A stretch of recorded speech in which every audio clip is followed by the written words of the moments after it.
You won't believe the racism retired black police officer Marcus will face from his former colleagues. The ending will shock you. Marcus stepped outside on a cold day to grab a coffee. The fur on his brown jacket was worn out and shedding. Combined with the fur from his pet cat, the jacket had a shabby and dirty appearance. Marcus glanced at his reflection in his house window one last time and noticed how much his hair had thinned. Even his facial expression showed how much he missed his youth. He pulled the hood of his worn-out brown jacket over his head. His outfit, with the tattered brown jacket and gray pants, made him look quite messy and intimidating.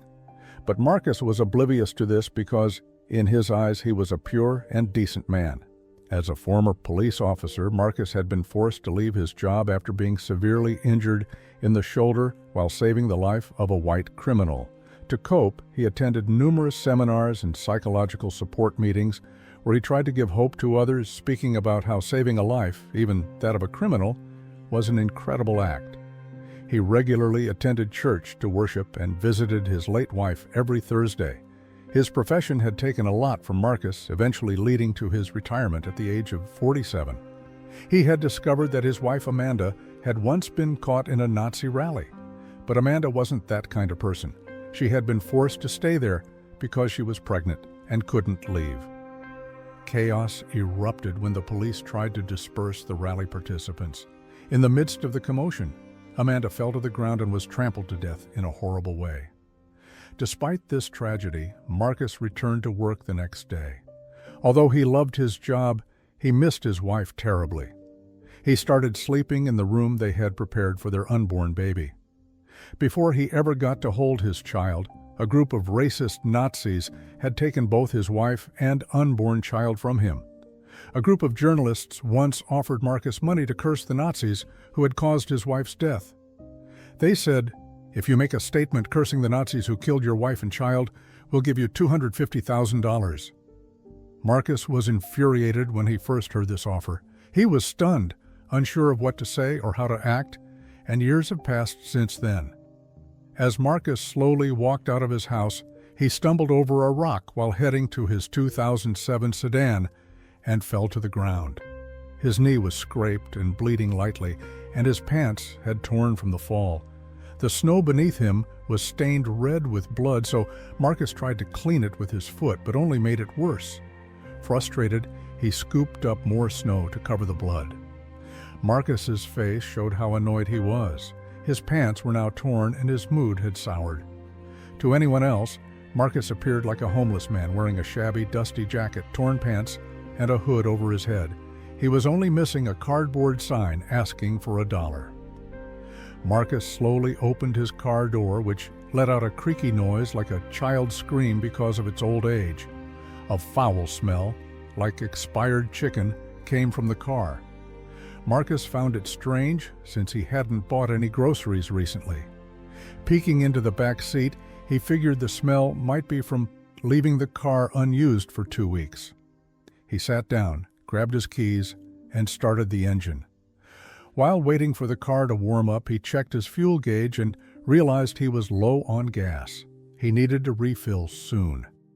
He pulled up to the gas pump, got out of the driver's seat, and inserted the nozzle into the tank. Then he headed toward the gas station store. Inside, he made eye contact with 2 white police officers who immediately eyed him suspiciously. Marcus's scruffy appearance made them more irritable, and they watched him with distrust. Marcus understood their reaction but didn't say anything. He felt ashamed of his situation and didn't want to look like a homeless man. He slowly walked to the coffee stand where the clerk gave him a belittling look and asked, "What do you want?" in a mocking tone. Embarrassed, Marcus quietly said he wanted a cup of filter coffee. The clerk looked at the police officers as if asking for help, as though Marcus was about to harm her. To Marcus, it seemed like she was just signaling to the officers about another customer. He offered to help her, but she screamed and ran toward the police, mistaking him for a predator. The police had already been watching Marcus. When the woman ran, Marcus also followed her toward the officers, confused and asking, "What happened? What's going on?" His past experiences made him kinder and more protective toward women, so he wanted to make sure the woman was okay. But the officers didn't see it that way. One of them shouted, "Hold it right there, scum! Don't make any sudden moves. You're not going anywhere." They grabbed Marcus by the arm. Marcus, stunned, protested, "What did I do? Why are you treating me like this? I'm just a regular man trying to get some coffee. Why are you squeezing my arm like this?" Under the cold fluorescent lights of the gas station, Marcus felt his world shatter as the police held him like a criminal. He had been accused of something, but what? He looked at the clerk, pleading, "I didn't do anything." His voice cracked with vulnerability. The police ignored him and dragged him to his car. They began searching his car, inspecting every corner from under the seats to the trunk. They found nothing but continued, as if determined to incriminate him. Meanwhile, a few bystanders at the gas station watched in silence. They could see the deep humiliation Marcus was experiencing, but no one spoke up. When the police finally let Marcus go, they gave him one last warning. "Don't let us see you around here again, got it?" After Marcus's death, the city's atmosphere shifted drastically in the following weeks. The local community buzzed with conversations about what had happened to him, demanding justice. The speech at the church had been a spark, bringing people together to continue Marcus's fight. However, his former police colleagues and local authorities were doing everything they could to suppress this resistance. David pressed on, determined to uncover the truth behind Marcus's death. The church congregation supported him, urging him to persist. But David realized how dangerous it was to fight alone. He reached out to a few old friends, including some of Marcus's former colleagues. They all knew that dismantling the city's corrupt system would require collective effort, not just individual determination. One evening, David and a few friends met with Thomas, a former police officer who had worked closely with Marcus. Over time, Thomas had grown disillusioned with fighting corruption and racism within the force. But after Marcus's death, he found himself reflecting on his mistakes. "I owe Marcus one last thing," Thomas said, his voice heavy with emotion. "But I can't do this alone. Guys like us are always cast aside by the system."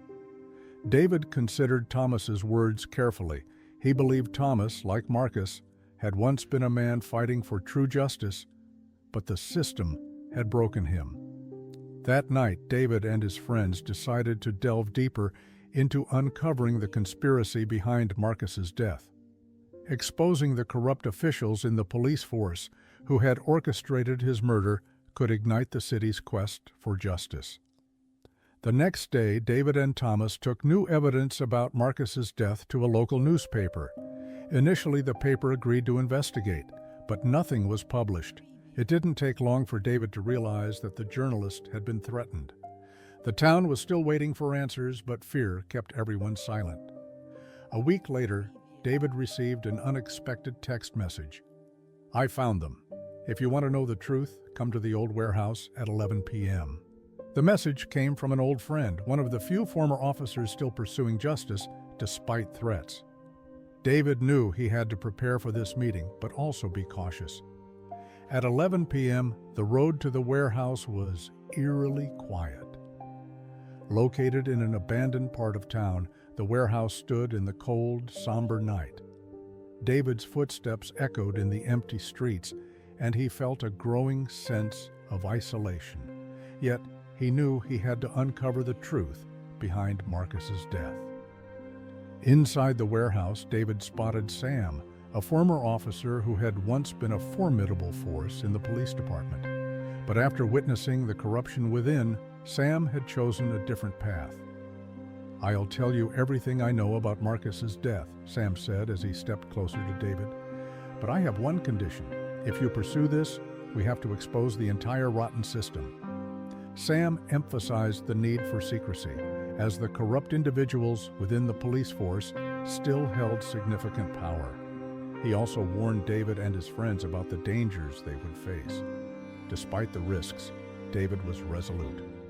The following day, after meetings with former police officers, a plan was set in motion to expose the city's corruption. Evidence revealed that certain police officials had conspired to kill Marcus to cover up their misdeeds. Marcus's refusal to abandon his principles and his pursuit of justice had sealed his fate. David and his team worked tirelessly to bring these corrupt individuals to light. Threats against them grew, but they refused to back down. Along the way, many paid heavy prices. Some received death threats, while others were displaced from their homes. But Marcus's name became a symbol of resistance. At Marcus's funeral, the crowd felt more than just grief. They witnessed the birth of a movement. What began as a small seed of justice had blossomed into a catalyst for profound change in the city. Marcus's grave became more than a memorial. It became a beacon of defiance. People from all backgrounds rallied behind the idea that everyone deserved equal rights. Marcus's death had ignited the fire for this fight.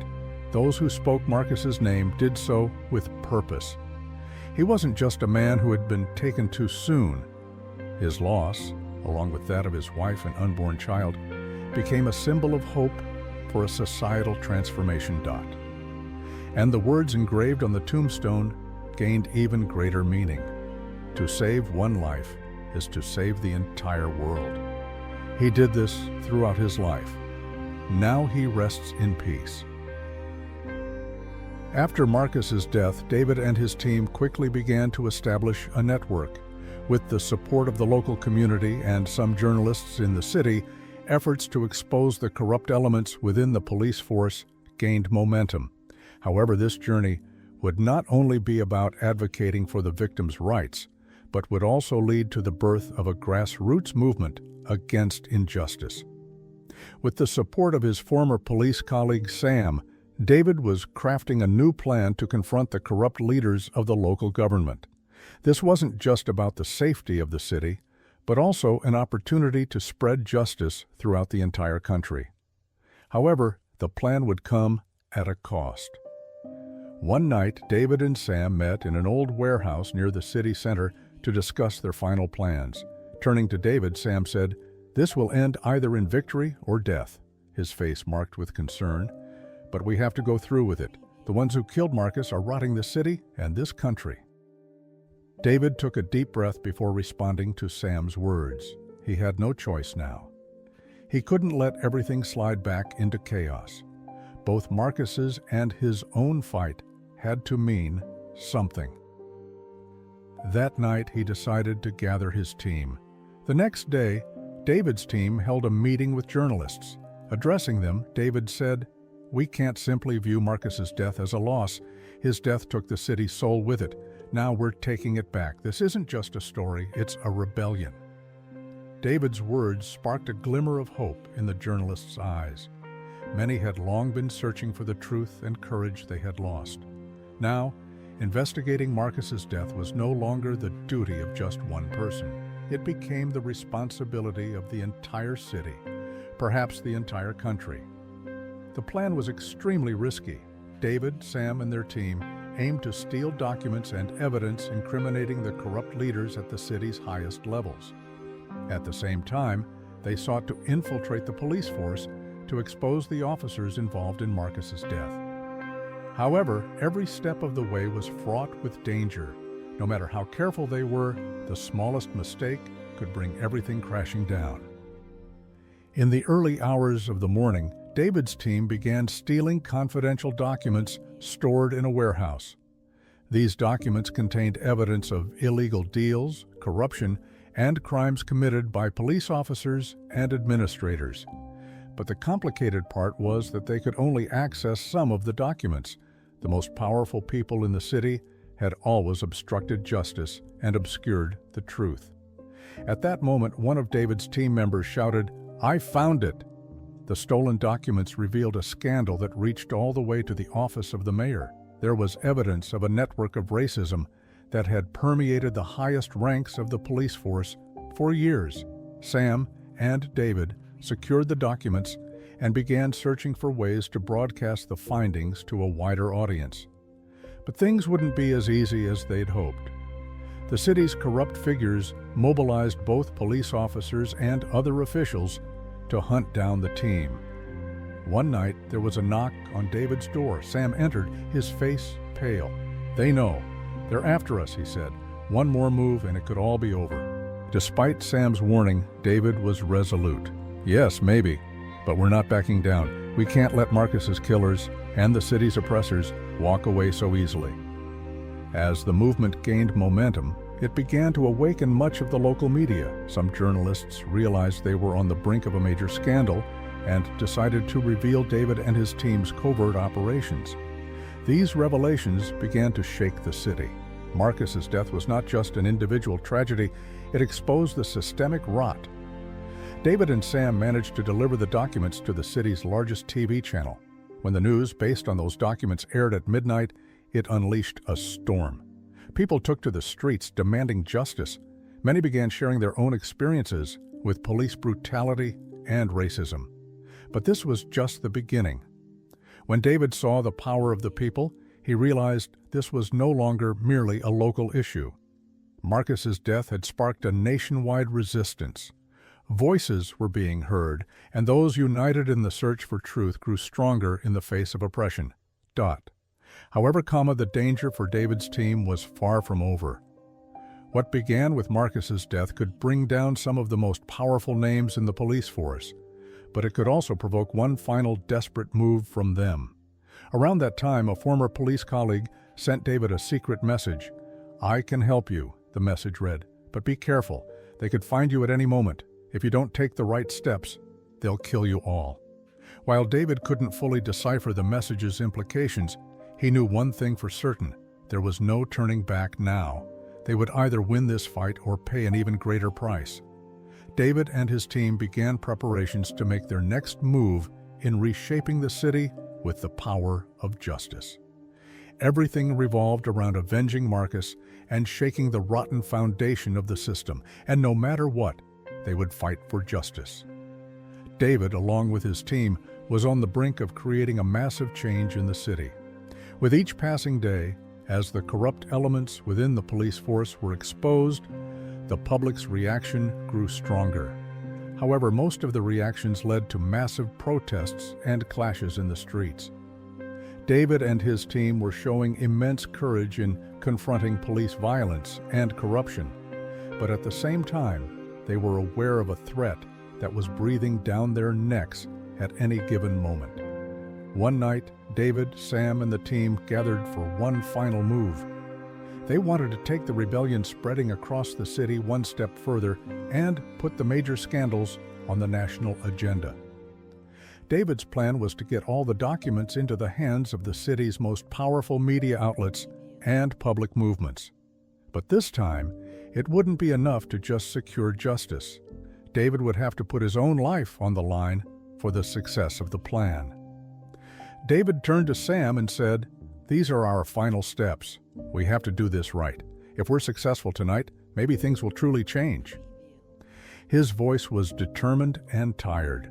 Sam saw the spark in his old friend's eyes. They had found the hope they had lost over the years. The next day, David and his team managed to reach the city's biggest television station.